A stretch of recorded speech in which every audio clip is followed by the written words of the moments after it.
그래서 비과세 근로소득에서 요거 잘 봐두십시오. 자가운전 보조금 실기할 때 또 설명할 거예요. 그 다음에 3번 잘 나와요. 식대. 그래서 식사 또는 월 10만 원 이하의 식대인데요. 이 식대 같은 경우에는 음식물을 별도로 지급받으시면 안 돼요.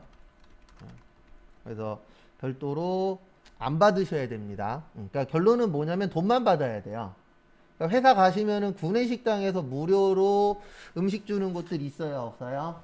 있죠. 그런 데는 식대로 인정을 못 받습니다. 그러니까 비과세가 아니란 얘기예요. 그래서 요거는 10만 원 가지고 중식만이에요. 그러니까 시험 문제 어떻게 나온 적이 있었냐면은 저녁을 회사에서 제공하는 거예요. 야근할 때. 그건 괜찮아요. 저녁은 괜찮고 우리가 일반적으로 식대 그러면 점심하고 관련이 있잖아요.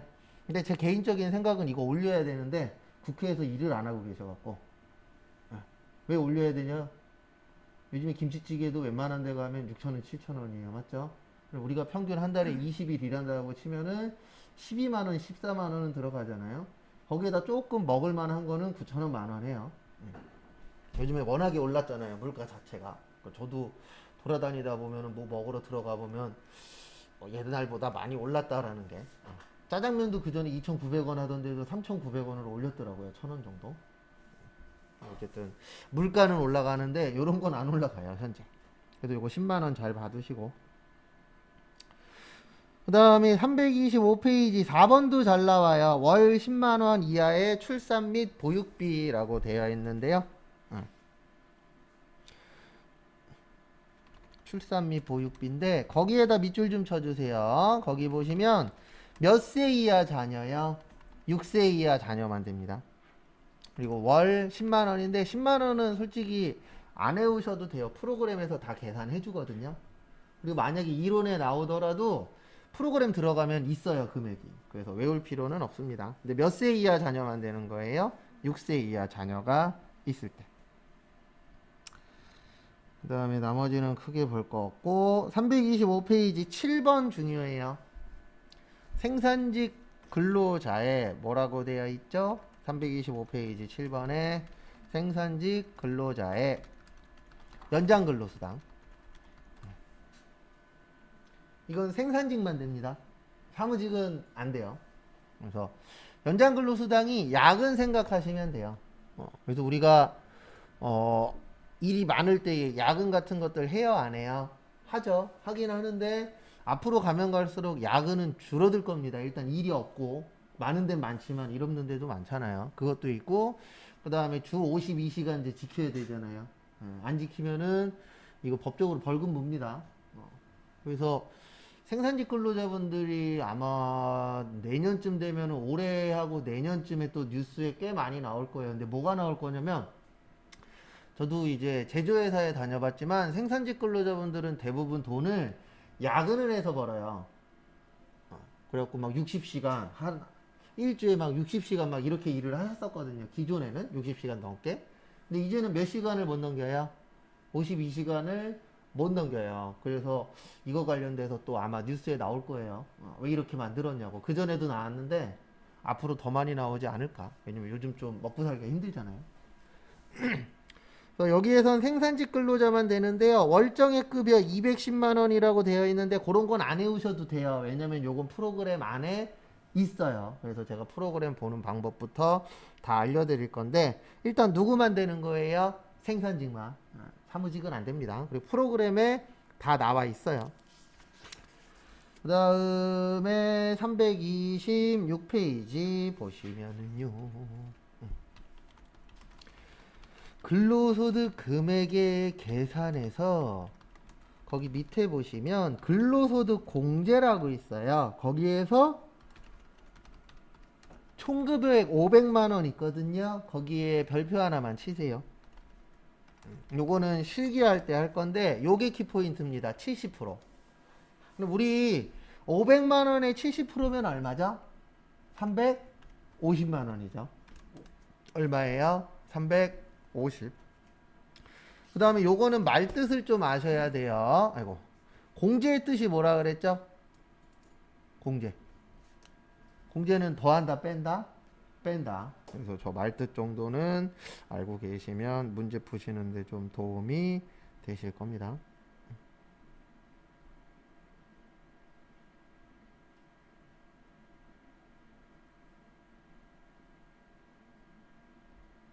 이것도 좀 봐두시고.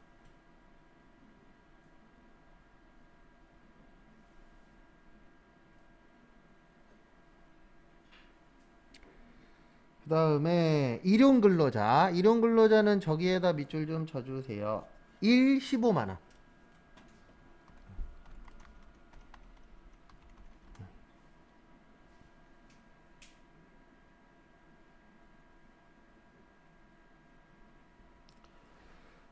그래서 뭐냐면은요, 말 그대로 일용 근로자만이에요. 그래서 우리가 이제 뭐 일용 근로자분들 일당 받으시는 분들 있으시죠? 이런 분들은 15만 원까지는 세금 안 내셔도 돼요.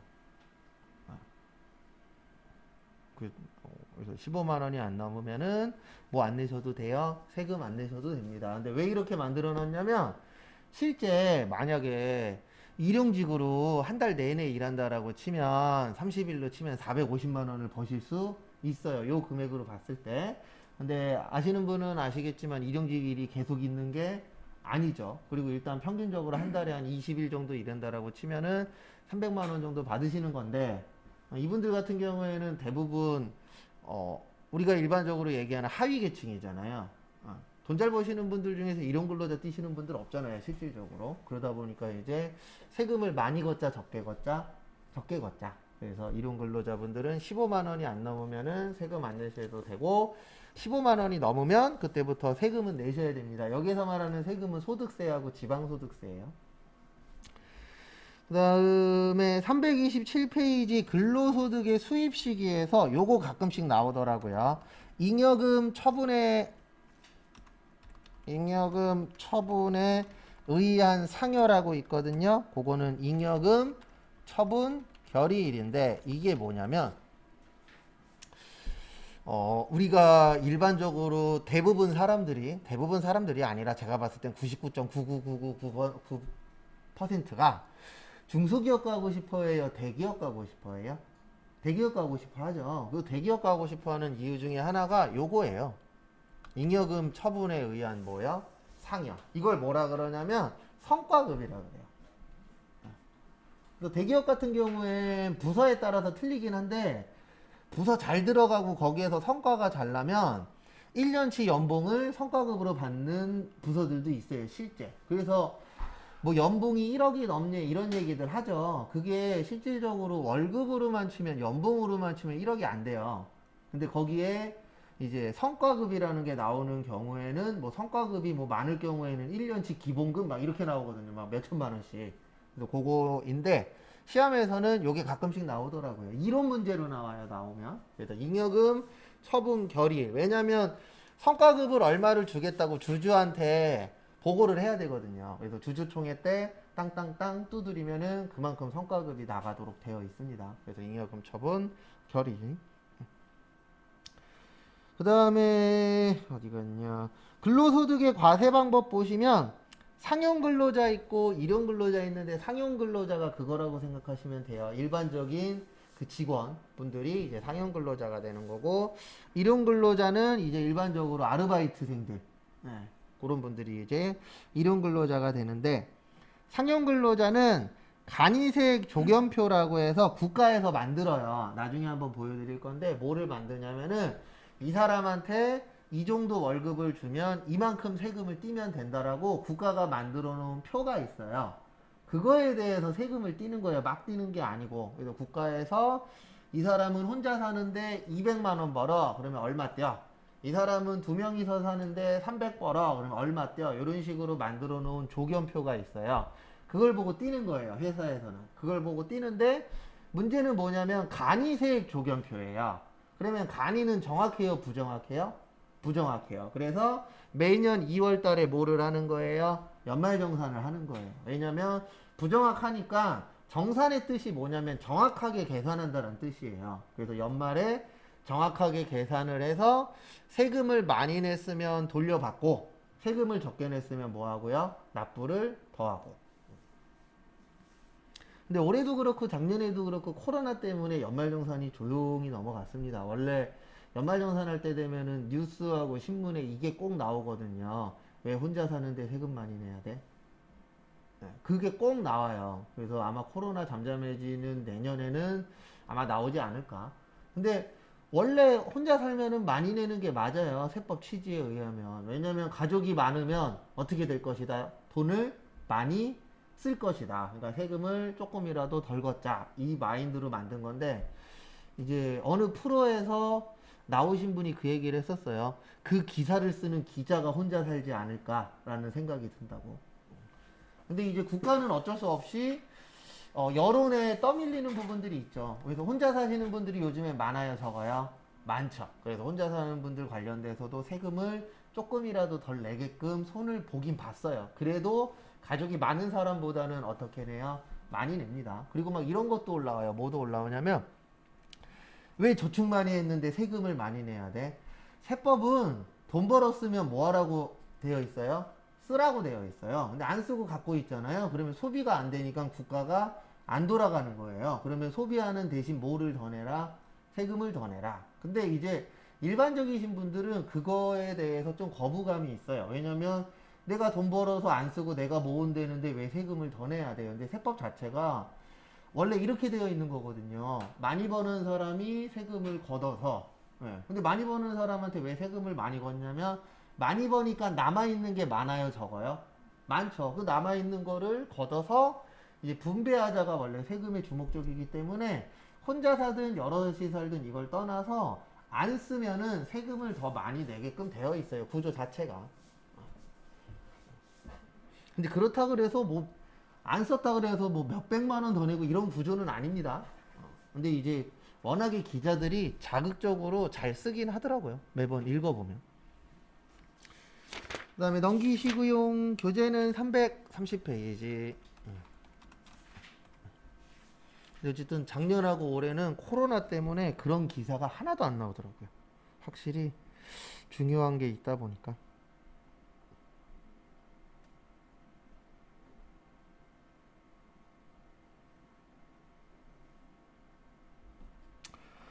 그 다음에 연금소득과 기타소득이라고 있는데요. 연금소득은 말 그대로 뭐를 받으실 때요? 연금 받으실 때. 그래서 거기 보시면 공적연금. 그래서 공적연금의 대표적인 거는 국민연금이에요.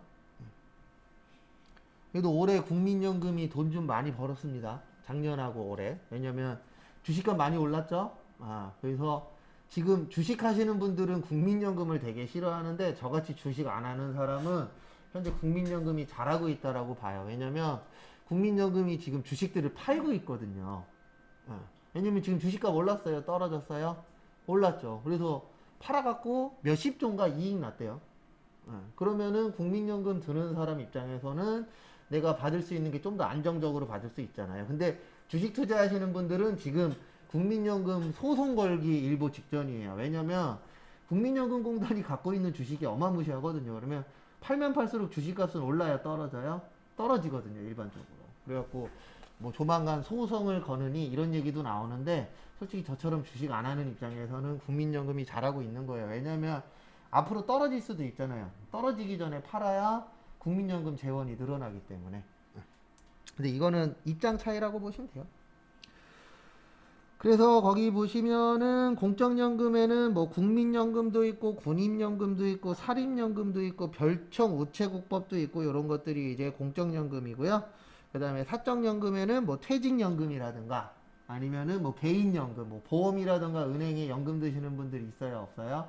있죠. 이제 그런 분들 관련된 연금이라고 보시면 될 것 같습니다. 그래서 그거 참고하시고.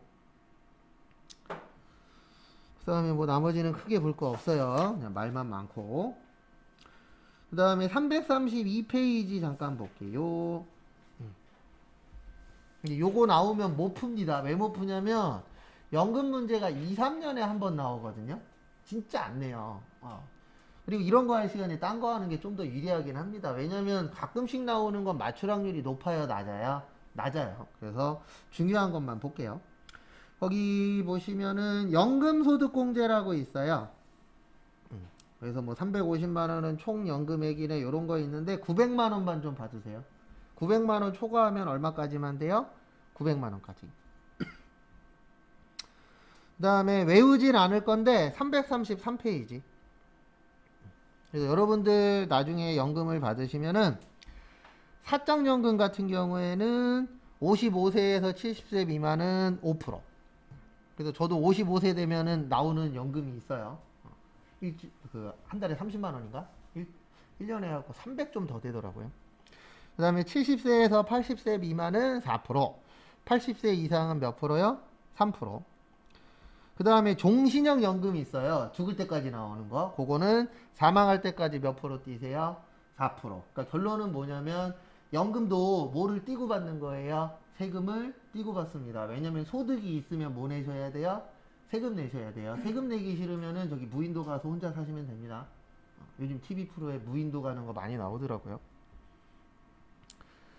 그 다음에 뭐 나머지는 크게 중요하진 않아요. 저희 시험에 잘 나오는 거는 334페이지 기타 소득 잘 나와요. 그러니까 이론 시험 문제 제일 잘 나오는 파트는 두 가지예요. 근로소득하고 기타 소득. 근데 근로소득 같은 경우에는 실기 쪽에 좀 더 중요하고 기타 소득은 이론에서 좀 잘 나오는 편입니다.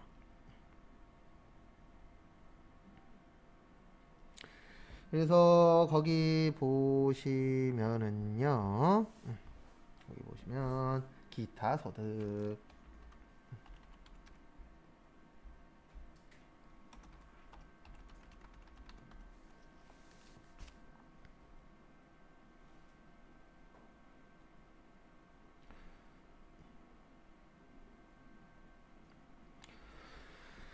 그래서 기타 소득 보시면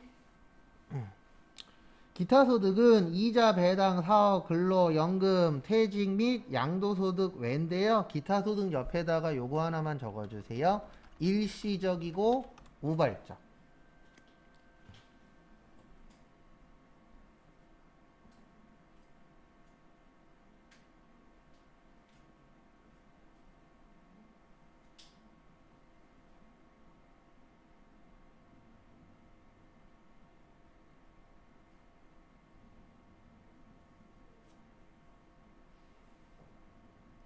일시적이고 뭐요? 우발적. 그래서 기타 소득의 특징은 잠깐 생기고 끝나는 거예요. 로또 당첨금 대표적으로 한 번 받은 끝이잖아요. 맞죠? 그 다음에 뭐 상금 같은 거 그런 것들이 대부분 요거라고 보시면 되세요. 그래서 기타 소득의 구체적 범위 보시면 양도 또는 대여로 얻은 다음의 소득인데요. 거기 당구장 표시 잠깐 보시면 저작자 자신에게 귀속되는 소득. 요거 뭐냐면 대표적으로 그 작사 작곡료 있죠. 연예인들 중에 뭐 박진영 씨 같은 경우에 작사 작곡료 받잖아요. 예, 그런 분들이 받는 건 사업소득이에요. 근데 이게 상속이 돼요. 내가 죽으면은 자녀한테 내려갑니다. 왜냐면 이게 작사 작곡료가 50년인가 70년 동안 받을 수 있거든요.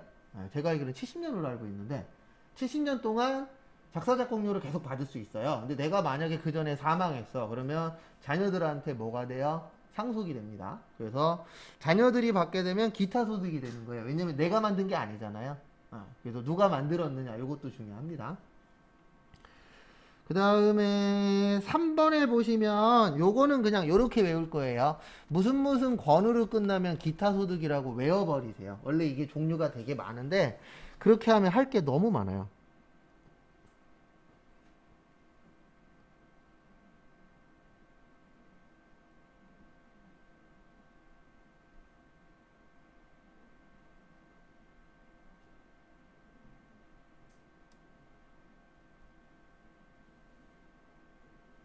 그래서 참고하시고요.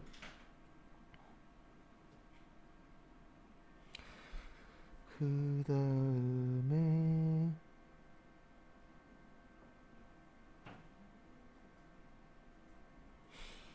거기 보시면 또 보셔야 되는 게 됐고 3번에 일시적인 인적 용역도 잘 나옵니다. 그래서 1번에 보시면 고용관계 없이 다수인에게 강연을 하고 강연료 등의 대가를 받는 용역. 그러니까 여기 뭐냐면은 그 유명인 분들 보시면 강연 다니죠. 네, 강연 가서 뭐 받죠? 돈 받죠? 네, 근데 강연이 주 업무 아니신 분들이 있어요. 뭐 대표적으로 연예인들 같은 경우에도 강연 다니시는 분들 있잖아요. 그럴 경우에는 기타 소득이 되는 거예요. 왜냐면 그분들의 주 사업은 연예인이잖아요. 그래서 연예인이 아닌 분들. 그 다음에 2번. 요것도 이제 연예인 관련된 걸로 설명을 드리면 좀 이해가 되실 건데, 요즘 보면은 뭐 미스트롯 그런 것처럼 이제 경연 프로들 있죠. 거기에서 심사위원으로 나오시는 분들이 있어요? 없어요? 있죠. 그런 사람들도 기타 소득이 되는 거예요. 왜냐면 거기에 나오는 사람들 대부분 연예인이 심사하는 사람들이 아니잖아요. 그런 식으로 이제 나눕니다. 그 다음에 335페이지. 상금 또는 당첨금의 불로소득. 그래서 우리가 상금이나 이런 것들도 불로소득 중에 하나예요. 왜냐면 내가 일을 해서 버는 게 아니잖아요. 그래서 그럴 경우에 이제 받는 건데, 뭐 상금, 현상금, 포상금, 보로금, 그 다음에 복권, 경품권, 그 다음에 사행행위, 그 다음에 승마투표권, 그 다음에 경륜, 경정법에 의한 승자투표권. 근데 나중에 코로나 완전히 잠식되고 괜찮아지면 요건 한번 가보세요. 한국 마사회. 저도 한번 가봤는데 서울랜드 옆에 있어요. 서울랜드 옆에 있는데 볼만은 해요. 한번 가봤거든요. 친구랑 손잡고.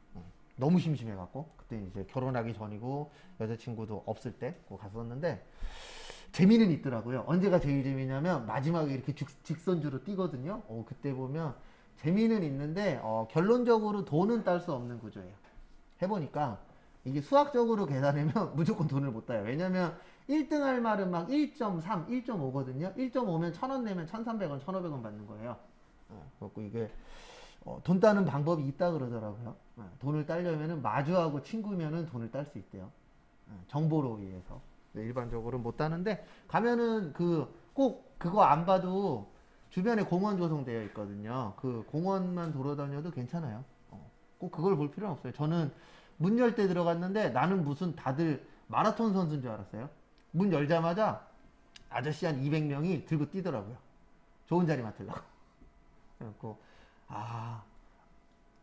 미친 사람들이 있다 그러잖아요. 경주에. 저분들이 그분들이구나 그러면서 친구랑 쉬엄쉬엄 갔죠. 우리는 뭐 그냥 구경 온 거니까. 근데 한 번 정도 갈만해요. 그 다음에 슬롯머신. 그 다음에 유실물 6번에 보시면 유실물의 습득. 그래서 우리 뭐 여기 저런 거 주워 주면은 지갑 찾아주면 거기에 뭐 10% 받느니 그런 얘기들이 있죠. 그런 것들. 근데 요즘에 그거 조심하래요. 요즘에 조심해야 될 것 중에 하나가 휴대폰 이렇게 떨어져 있는 거 그거 손도 대지 말래요. 근데 요즘에 제일 좋은 거는요. 휴대폰이든 지갑이든 뭐든 떨어져 있잖아요. 그냥 떨어져 있나 보다 그러고 가시는 게 제일 좋아요. 왜냐면 요즘 사기치는 방법 중에 하나래요. 휴대폰 이렇게 놓고 가면 그거 주운 거를 이제 나를 이제 나쁜 사람으로 모는 거죠. 그래서 그런 거 좀 주의하라고 나오더라고요.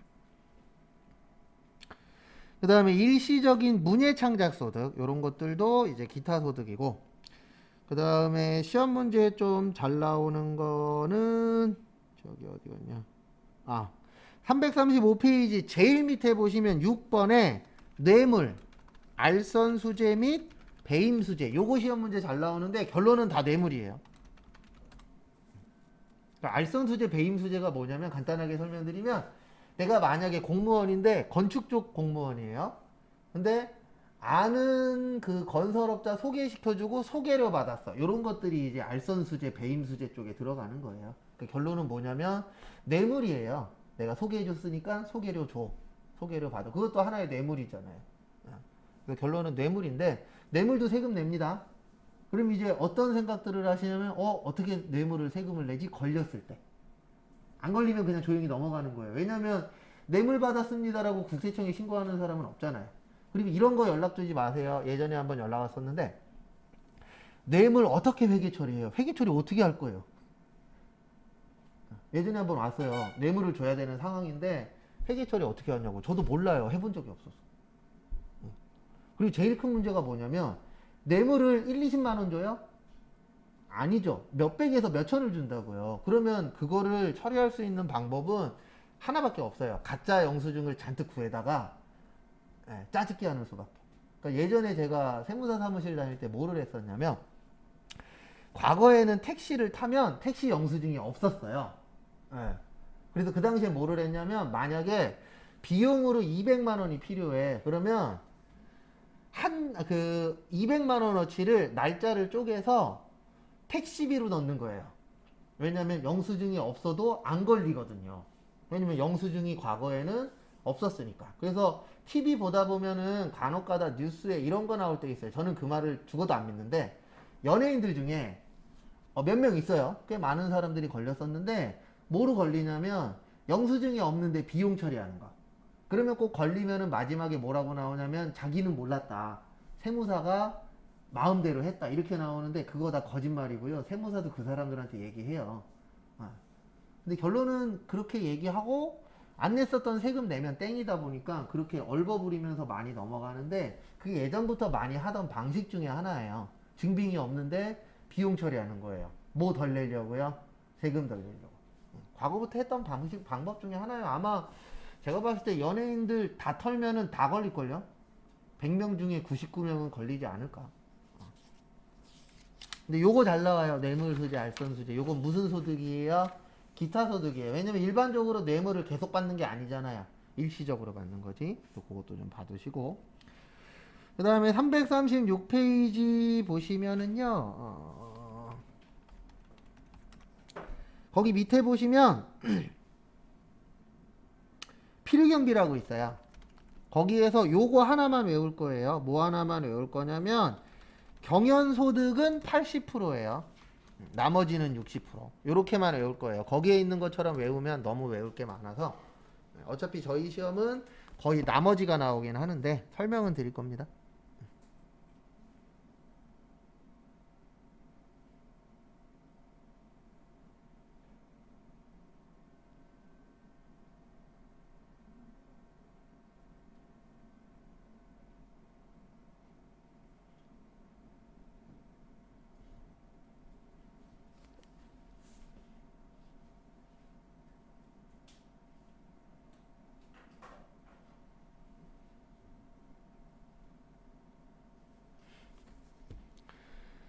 그래서 보시면은요, 요게 이제 무슨 뜻이냐면, 우리가 돈을 벌죠. 뭐를 벌어요?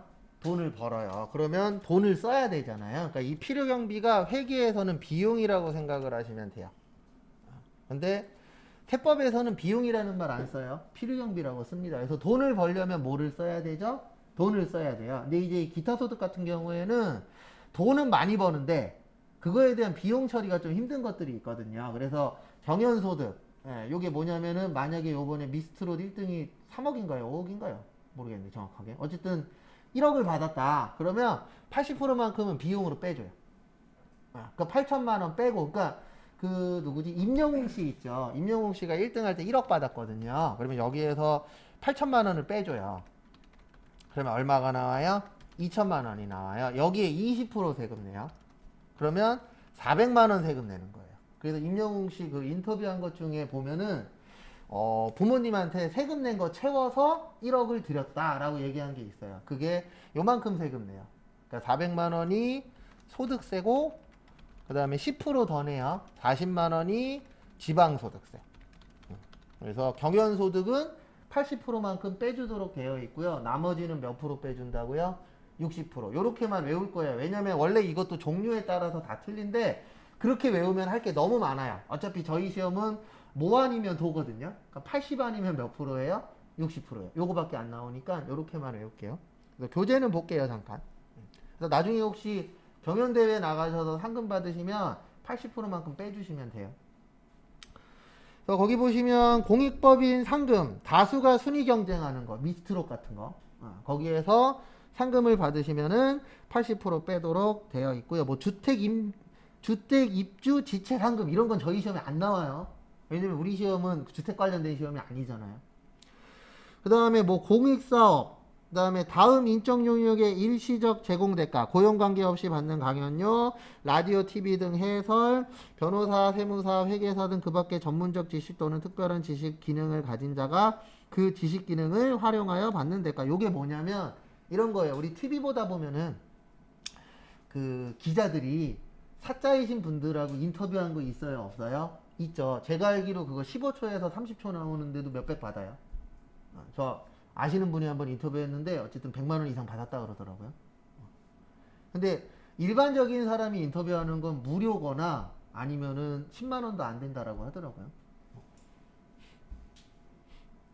어쨌든 그래서 나머지들은 몇 프로 세금 몇 프로 빼주고 시작한다고요? 60%. 근데 요렇게만 외우시면 돼요. 더 이상은 안 되더라고요, 저희 시험은. 그 다음에 337페이지 실제 필요 경비만 공제하는 경우인데요. 요런 것들은 대부분 뭐냐면은 저런 거, 뭐 복권이라던가 슬롯머신처럼 그 사행성 행위 있죠. 요거는 내가 상금액만큼만 빼줍니다. 그러니까 로또 같은 경우에 간단하게 설명드리면 로또 1인당 최대 얼마치 살 수 있죠? 10만 원어치 살 수 있어요. 근데 실제 10만 원 이상 삽니다. 근데 국가에서 인정하는 건 1인당 얼마까지 인정해줘요? 10만 원. 그럼 필요경비로 10만 원만 인정되는 거예요. 1등이 돼도. 그러니까 거의 이런 사행성 행위들은 대부분 다 결론은 뭐냐면 얼마 안 빼주겠다는 얘기예요. 왜냐면 사행성은 대부분 불로소득이거든요. 노동력이 많이 필요가 없잖아요. 그래서 뭐를 많이 내게끔 되어 있어요? 세금을 많이 내게끔. 근데 경연소득 같은 경우에는 상금 받으려고 올라가기가 쉬워요, 어려워요? 어렵죠. 그 다음에 기간도 오래 걸리고. 그러니까 많이 빼주는 거예요. 다른 거에 비해서. 그 다음에 원천징수 거기 외우셔야 돼요. 나중에 외울 거예요. 원천징수 보시면 기타 소득은 몇 프로요? 20%인데 그 옆에다 요거 하나만 써주세요. 3억 원 초과는 30%. 거기 밑에 써있긴 합니다. 제일 밑에.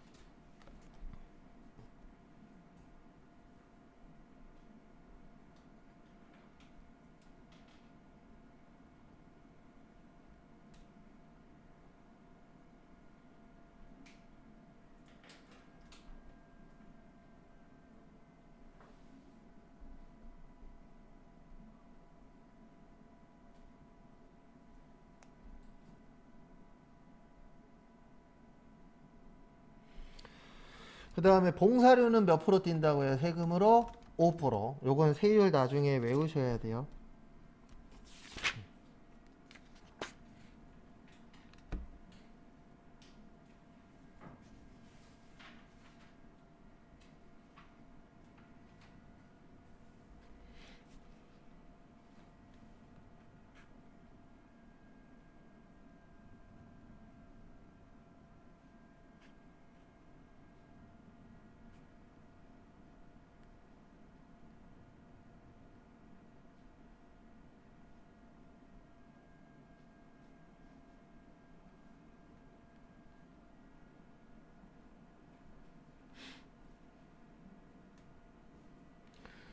요거 좀 봐두시고요. 그 다음에 나머지 세율은 보실 거 없어요. 그냥 이렇게만 외우시면 돼요. 그 다음에 다음 페이지 요거까지만 보고 쉴게요. 두 개만 보고 쉴 겁니다. 거기 3번에 보시면 338페이지 3번에 보시면 조건부 과세 대상의 종합과세 여부 판단해서 일단 밑줄만 쳐놓으세요. 300만원. 300만원이 기준이에요. 그러니까 300만원이 넘느냐 안 넘느냐에 따라서 종합과세의 뜻이 뭐냐면은요. 종합과세는 합쳐서 낸다는 얘기예요. 뭐 해서 낸다고요? 합쳐서 낸다. 합쳐서 내면 불리해요. 내시는 분이. 왜냐면 아까 기타 소득이 20%라 그랬잖아요. 합쳐서 내면 최고 세율이 45%거든요. 그러면 내야 되는 세금이 어떻게 돼요? 늘어납니다. 그 다음에 300만 원이 안 되면 분리과세와 종합과세 중 선택인데 대부분 분리과세를 선택을 해요. 왜냐면 종합과세 하면 내야 되는 세금이 어떻다고요? 많아져요. 그래서 대부분 분리과세를 선택하긴 하는데 일단 기준 금액을 좀 아셔야 돼요. 얼마가 기준이에요? 300만 원. 그리고 과세 최저한이라고 있어요. 요거까지만 보고 오실 겁니다. 그래서 과세 최저한이 뭐냐면 요 금액이 되면 세금 안 내도 된다라고 되어 있어요. 그래서 기타 소득은 건별로 5만 원 이하예요. 그러니까 얼마보다 작으면 세금 안 내셔도 돼요. 5만 원보다 작으면 세금 안 내셔도 됩니다. 그래서 로또 복권 4등이 5만 원인 거예요. 과거에는 로또 복권 4등이 5만 원이 아니었어요. 그러다 보니까 어떤 문제가 생겼었냐면 5등 빼고 4등부터는 무조건 은행에 가서 바꿨어야 돼요. 그래서 만약에 6만 원 받았어. 그러면 6만 원에 대한 세금을 냈었어야 되거든요. 만 원에 대해서. 그래서 좀 불편하다 보니까 국가에서 이제 세금을 안 내게끔 4등까지는. 그래서 3등부터는 무조건 은행 가셔야 되고 5등하고 4등은 어디 가시면 돼요? 그냥 바로 판매한 데 가시면 됩니다. 그래서 저는 로또를 계속 사는데 4등이 돼본 적이 한 번도 없어요. 그래서 항상 무슨 생각하냐면 1등을 주시려고 나한테 시련을 주시나 보다. 좋은 건 하나도 안 주시더라고요. 네, 어쨌든 그렇게 되어 있다라는 거 참고하시고, 그리고 이런 건 나오면 대부분 이론에 나옵니다. 근데 이 문제는 뭐냐면 이론에 무려 2문제 나와요. 그래서 이론 쪽보다는 실기 쪽에 좀 더 신중을 기하셔야 된다라는 거 참고하시고요. 잠깐만 쉬었다가 10시 35분에 저기 339페이지부터 보도록 하겠습니다.